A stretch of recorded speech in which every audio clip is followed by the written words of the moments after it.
Welcome to day 30 of maths wizard. चलिए आज हम अगेन आप लोगों के लिए लेकर आए हैं प्रॉब्लम्स ऑन क्वाड्रेटिक इक्वेशन से नेक्स्ट वीडियो, जहां पे हम नेक्स्ट टाइप का जो क्वेश्चन है वो डिस्कस करने वाले हैं। पिछले तीन वीडियो में मैंने आप लोगों को जो करवाया है वो क्या था, नंबर्स प्रॉब्लम कि किस तरीके से ऑड पॉजिटिव इंटीजर आता है ना, कॉन्जिक्यूटिव नंबर्स क्या होते हैं, sum of the square of the number है ना, difference of the square of the number, इस टाइप्स के square of the first number is equal to 18 times of the second number, something like that. तो जो condition होती थी ना मैथलिस्ट के अकॉर्डिंग कि किस किस टाइप से हम स्टेटमेंट को समझ सकते हैं, वर्ड प्रॉब्लम वाली क्वेश्चन, वो हमने आपको करवाया रिलेटेड टू नंबर्स। अब हमारे पास रिलेटेड टू एक ट्रायंगल होता है, ट्रायंगल के साइड्स के बीच में रिलेशन दिया जाता था और उनके बीच में हमें रिलेशन दिया जाता है और उनके बीच में हमें साइड्स से ना लेंथ ऑफ साइड्स बेसिकली निकालना होता है ट्रायंगल के। आइए समझने की कोशिश करते हैं। जैसे कि इस क्वेश्चन में हमसे कुछ चीज़ें कही गई है और वो चीज़ क्या है आपके पास, the hypotenuse of a right angle triangle. मतलब यहाँ पे जो ट्रायंगल हमने लिया हुआ है वो राइट एंगल है। वो कौन सा है आपके पास, राइट एंगल है, ठीक है। तो ये हमारे पास राइट एंगल ट्रायंगल हमने ले लिया। अब इसमें जो जो बोलेगा उसके अकॉर्डिंग काम करेंगे। कहता है exceeds one side by 1 centimetre and other side by 18 centimetre.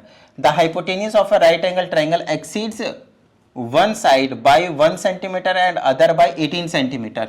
मतलब ये जो हाइपोटेनियस है, ये जो हाइपोटेनियस है आपके पास, वो क्या है, एक साइड से एक्सीड कर रहा है 1 सेंटीमीटर से और दूसरे साइड से एक्सीड कर रहा है 18 सेंटीमीटर से।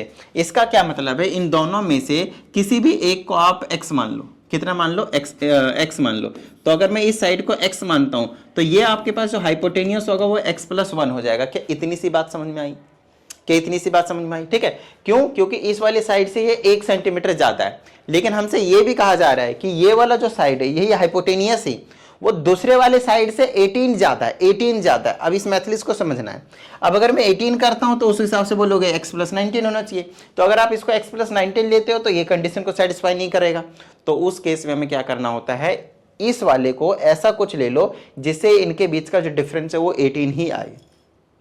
समझ में आई इतनी बात, 18 ही आए और कुछ नहीं। समझ रहे हो मेरी बात को? तो मान लेते हैं, जैसे कि अगर मान लेते हैं कि x की वैल्यू थोड़ी देर के लिए 5 होती, थोड़ी देर के लिए, तो ये वैल्यू कितनी होती, 6 होती। तो ये नंबर हमें ऐसा कुछ मानना पड़ेगा, ऐसा कुछ मानना पड़ेगा कि ये जो इनके बीच का जो डिफरेंस आए, जिसमें से बड़ा यही होना चाहिए, बड़ा यही होना चाहिए 100%, ठीक है ना। Hypotenuse is the longest side among all the three, right. तो ये वाली चीज को हमें ऐसा कुछ लेना पड़ेगा कि जो डिफरेंस आए वो कितना है आपके पास, 18 ज्यादा है, ये वाला 18 ज्यादा है ना। तो x+1 क्या है, इस वाले नंबर से 18 ज्यादा है, 18 ज्यादा है। तो y की वैल्यू क्या हो जाएगा, x+1 माइनस का 18, तो x माइनस का 17 हो जाएगा। बोलो हाँ या नहीं, समझ रहे मेरी बात को? तो अगर मैं इसको x माइनस का 17 मानता हूं, ध्यान समझिएगा, इसको अगर मैं x माइनस का 17 मानता हूं तो क्या अब ये कंडीशन को फुलफिल कर रहा है, ये चीज देखना एक बार। इसको ना थोड़ा सा प्रैक्टिकली आपको करके ही देखना पड़ेगा, तब जाकर आपको ना इन चीजों में एकदम बिल्कुल महारत हासिल होगी, वरना थोड़ी सी कंफ्यूजन हमेशा जनरली स्टूडेंट्स को रहता ही रहता है। बट कोई प्रॉब्लम वाली बात नहीं भाई। फिर से देखते हैं इस कंडीशन के अकॉर्डिंग। कहता है जो हाइपोटेनियस है वो एक्सीड कर रहा है, एक्सीड मतलब ज्यादा हो रहा है, 1 साइड बाय 1 सेंटीमीटर, किसी एक साइड से 1 सेंटीमीटर ज्यादा है, and other side by 18 centimetre, और दूसरे वाले से 18 ज्यादा है। अब देख लो कि ये वाला बड़ा है या नहीं, ये छोटा है या नहीं, देख लो। x कुछ भी लोगे तो ये वैल्यू हमेशा बड़ी आएगी, ये वैल्यू हमेशा छोटी आएगी, और दोनों के बीच का डिफरेंस कितना है आपके पास, कितना है, 18 का है। तो बेस्ट है भाई, खत्म बात, ठीक है। चलो अब हमें अब यहाँ पे एक ही चीज करना होता है। जैसे ये a हो गया, इसको मैंने b बोला, इसको मैंने c बोला, ट्रायंगल के नेमिंग। तो according to Pythagoras theorem, according to PGT Pythagoras theorem, क्या होता था, AC का स्क्वायर मतलब हाइपोटेनियस का square is equal to perpendicular square plus base का स्क्वायर विच इज BC का स्क्वायर। याद आया? तो हाइपोटेनियस के जगह पे आपके पास x+1 है, तो यहाँ पे आप x+1 लिखेंगे, उसका whole square is equal to base perpendicular एक x स्क्वायर है, फिर प्लस में BC की जगह पे आपके पास x-17 का होल स्क्वायर है। बताओ भाई, किसी भी तरह की कोई भी समस्या भाई, डन है, ठीक है। चलो सॉरी, अब इसको हम सॉल्व कर लेते हैं। होल स्क्वायर की आइडेंटिटी लगा दो, a square plus b square plus 2ab, यहाँ पे आ जाएगा a स्क्वायर x स्क्वायर, तो यहाँ पे खोल दो a square plus b square और माइनस का 2ab, 34x आ जाएगा। Sorry, okay fine. तो अब क्या करें भाई, अब सॉल्व कर लेते हैं। x स्क्वायर से x स्क्वायर तो कैंसिल आउट हो ही जाएगा, फाइन। अभी एक्स स्क्वायर को ऐसे ही रखते हैं, -34 एज इट इज़ है इधर, और ये वाला इधर आ जाएगा तो माइनस का 36 बना देगा, ठीक है ना, माइनस का 36 बना देगा, -2 हो जाएगा ना, और ये प्लस का 288 है, 289 है, 1 इधर आकर माइनस कर देगा तो 288 बनाएगा इक्वल टू 0। इसको उधर लेकर गया हूँ और कुछ भी नहीं। तो ये आपके पास जो है वो इक्वेशन जो है देखने को मिल रहा है। अब इस वाले इक्वेशन को हमें क्या करना है, सॉल्व करना है। मैं जो देख पा रहा हूँ वो ये देख पा रहा हूँ कि मैं फैक्टराइज नहीं कर पा रहा हूँ, मिडिल टर्म नहीं कर पा रहा हूँ, तो मैं क्या करूँगा, क्वाड्रेटिक फार्मूला लगा दूंगा। तो x is equal to minus b plus minus under root b square minus 4ac divided by 2a, ठीक है। तो x is equal to minus as it is b की जगह पे माइनस का 36 plus minus under root b square मतलब -36 का square minus का 4 multiply a multiply 2a double 8 c की जगह पे और 2 टाइम्स 1। तो x is equal to minus minus cancel 36 बना प्लस माइनस 36 का स्क्वायर चाहे नेगेटिव हो चाहे पॉजिटिव, स्क्वायर पॉजिटिव वैल्यू देता है, 1296 होता है, और माइनस एज इट इज इसको मल्टीप्लाई कर लेंगे, 8 चौके 32 के 2 बच गए 3, 8 चौके 32 और 3 35 के 5 बच गए 3, 4 दूनी 8 और 3 11, और डिवाइडेड बाय में आ जाएगा आपके पास 2। अब चलो इनको माइनस कर लेते हैं। तो x is equal to 36 plus minus 6 में 4 जाएगा, 2 जाएगा तो 4, 9 में 5 जाएगा तो 4, और 2 में 1 जाएगा तो 1, है ना, और अंडर रूट डिवाइडेड बाय में 2 0। तो ये आ जाएगा x 36 प्लस माइनस, ये तो 12 ही रहने वाला है, 144 का स्क्वायर रूट डिवाइडेड बाय में 2। तो एक बार प्लस में ले लेंगे 36 प्लस 12 बाई 2, और एक बार 36 माइनस 12 बाई 2। तो 36 12 48, तो यहाँ से सॉल्व करेंगे तो 24 आ जाएगा, और यहाँ से सॉल्व करेंगे तो 24 12, तो यहाँ पे से 12 आ जाएगा। क्या इतनी सी बात समझ में आई? अब कंडीशन को देखते हैं और क्वेश्चन को सॉल्व करते हैं। तो x की वैल्यू या तो 12 हो सकती है या तो 24 हो सकती है। क्या हो सकती है? या तो 12 हो सकती है या तो 24 हो सकती है। तो फिर से एक नया ट्रायंगल बना रहा हूँ, ठीक है। तो हमने x की वैल्यू लेट से 12 लिया, ये 12 लिया तो ये 13 हो जाएगा, और x की वैल्यू कितनी निकाली हमने? 12 माइनस 17 नेगेटिव वैल्यू आ जाएगी। तो x की वैल्यू 12 तो मैं ले ही नहीं सकता। क्या इतनी सी बात समझ में आई? अब x की वैल्यू 24 लेते हैं, चलो x की वैल्यू 24 लेते हैं भाई। अरे हट जा भाई, x की जगह पे अगर 24 लेते हैं तो ये 24 हो गया, ये 24 प्लस 1 25 हो गया, ये 24 माइनस 17 3 8 हो गया, 8 ही बचेगा ना, सॉरी 7 बचेगा 20। हाँ, तो ये तो आपके पास वैसे भी पाइथागोरस ट्रिपलेट होता है। तो आपने तीनों साइड्स निकाल दिया, और यही आपको इस क्वेश्चन में find the length of the sides of the triangle बोला गया था। कि इस टाइप का क्वेश्चन आप लोगों के माइंड में बैठा? बताओ जरा जल्दी से बताओ भाई, किसी भी तरह की कोई प्रॉब्लम हुई इस टाइप के क्वेश्चन को करने में? मैं तो सीधा लास्ट वाले क्वेश्चन में ले गया था आप लोगों को भाई। कोई बात नहीं, आप लोगों को समझ में आ ही गया होगा, है ना। पीडीएफ के लिए टेलीग्राम ग्रुप को ज्वाइन कर दीजिए, जो लिंक है आपके पास डिस्क्रिप्शन में देखने को मिल जाएगा, ठीक है ना, पीडीएफ के लिए। और किसी भी स्टूडेंट को कुछ डाउट आता है तो आप इस नंबर पे कनेक्ट हो जाइए, आप लोगों को प्रॉपर वीडियो सॉल्यूशन देने की मैं पूरी कोशिश करूंगा।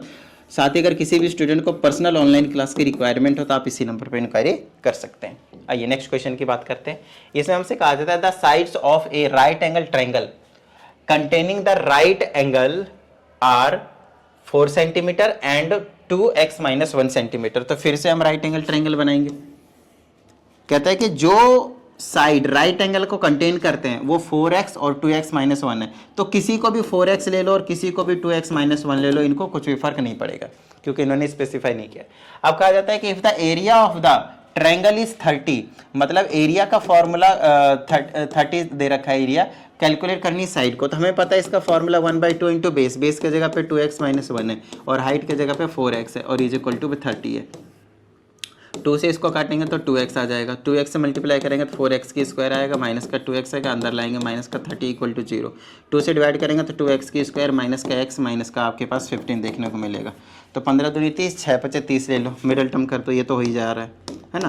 तो यहाँ से कर देंगे तो आ जाएगा 2x की स्क्वायर माइनस का 6x प्लस का 5x माइनस का 15 इक्वल टू 0। यहाँ से 2x कॉमन लेंगे तो x माइनस का 3 बनेगा, 5 कॉमन लेंगे तो x माइनस का 3 बनेगा। तो यहाँ से x की वैल्यू एक तो 3 आएगा और एक -5/2 आएगी। x आपके पास यहाँ पे पुट करते हैं नेगेटिव वैल्यू देगा तो इसको आप इग्नोर करेंगे, x की वैल्यू 3 हो गई। तो ये 12 हो गया, 3 दूना 6 माइनस 1 5 हो गया, और ये 12 और 5 है ना, 12 और 5 तो ये तो 13 आएगा। आप पाइथागोरस यूज कर सकते हैं। हर साइड निकालना था, तीनों साइड हमने निकाल दिया। तो मेन चीज़ क्या है, आपको एक बार कंसेप्ट पता चल गया ना, उसके बाद तो सुपर इजी हो जाता है क्वेश्चन। एक ये क्वेश्चन बचा है हमारे पास और एक ये वाला क्वेश्चन है ना, उसके बाद तो ये लास्ट वाला क्वेश्चन तो मैंने आप लोगों को करवा ही दिया, नो प्रॉब्लम। इनमें से एक क्वेश्चन मैं कराऊंगा, एक क्वेश्चन आप लोगों को दूंगा, देखता हूँ कौन सा मैं आप लोगों को दूँ। Hypotenuse of right angle triangle 26 है, the sum of the other two sides 34, find the length of the sides, important question है। The sides of the right angle triangle are इतना इतना इतना, find the value of X the length. देखो सबसे पहली चीज़ आप लोगों को पता लगाना पड़ेगा कि इन तीन साइड तो दिया है इसमें क्या दे रखा है, 3 साइड दे रखा है आपके पास। ये तो सुपर इजी क्वेश्चन है, नो प्रॉब्लम, समझाता हूँ कैसे। आपको ये पता लगाना है कि इन तीनों में से सबसे बड़ी साइड कौन सी होगी। इसमें कोई डाउट वाली बात नहीं है कि ये वाली सबसे बड़ी होगी, बोलिए हाँ, क्योंकि ये तो 3 टाइम्स ही है और ये तो सिंपल x - 1 है, तो ये 3 टाइम्स प्लस 1 भी है, तो इसको आप हाइपोटेनियस मानोगे। इसको क्या मानोगे आप, हाइपोटेनियस मानोगे। और इसको परपेंडिकुलर बेस किसी को भी कुछ भी मानो, सिंपल हो जाएगा। तीनों साइड निकलेगा, उसके बाद आप तुरंत 1/2 इंटू बेस इंटू हाइट करके आप एरिया भी निकाल देंगे। So this question is homework for you. इसका आंसर आपको कमेंट बॉक्स में बताना है। क्या इतनी बात समझ में आ गई? डन है। आओ अब इस वाले क्वेश्चन को मैं आप लोगों को करवा देता हूँ। ईजी क्वेश्चन है, कोई प्रॉब्लम वाली बात नहीं।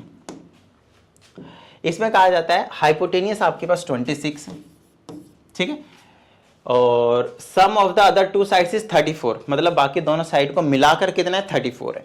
तो एक को अगर x से ले लेता हूं तो दूसरा आपके पास 34 माइनस एक्स आएगा, बोलो हाँ या नहीं। Super easy. अब इसको बस पाइथागोरस लगाओ, x की वैल्यू मिल जाएगी, जैसे अभी हमने आपको क्वेश्चन को कराया। तो अब ये वाला क्वेश्चन भी कर लो, इसमें कोई बड़ी चीज़ नहीं है। x की वैल्यू यहाँ सब्सटीट्यूट कर दो, आपको तीनों के तीनों साइड्स आपको देखने को मिल जाएंगे। क्वेश्चन बहुत ज़्यादा ईजी थे। बताओ भाई किसी भी तरह की कोई प्रॉब्लम? तो आज के सेशन में मैंने आप लोगों को सिर्फ ट्रायंगल से रिलेटेड जो प्रॉब्लम थे वो वाले करवाए। अभी रेक्टेंगल स्क्वायर वाले बाकी हैं, वो हम अगले सेशन में डिस्कस करेंगे। उसके बाद वाले जो टाइप्स आएंगे ना, वही आपके पेपर में आ रहा है। अभी तो सिर्फ आप लोगों को मैं दिमाग खोल रहा हूँ, मैथलिस्ट के अकॉर्डिंग सारी चीज़ें बताने की कोशिश कर रहा हूँ। हालांकि इनमें से भी क्वेश्चन आ सकते हैं, इसमें कोई बड़ी चीज़ नहीं है, लेकिन उनके प्रोबेबिलिटी जो है वो ज़्यादा है, जो मैं आप लोगों को आने वाले सेशन में कराऊंगा। इसमें कोई डाउट वाली बात नहीं है कि जितना मैं कराऊंगा अगर आपको वो चीज़ आ गए हैं तो आपके पूरे 80 आउट ऑफ 80 आ जाएंगे। तो उसकी टेंशन तो आप लेना ही छोड़ दो, बस जो करा रहा हूँ आप करते जाओ, ठीक है। बीच में बताता रहता हूँ कि कौन सा क्वेश्चन कंफर्म है 100%, वो चीज़ें आपको मैं बताता रहता हूँ। चलिए मिलते हैं कल के सेशन में, प्रैक्टिस करते रहिएगा। जय हिंद।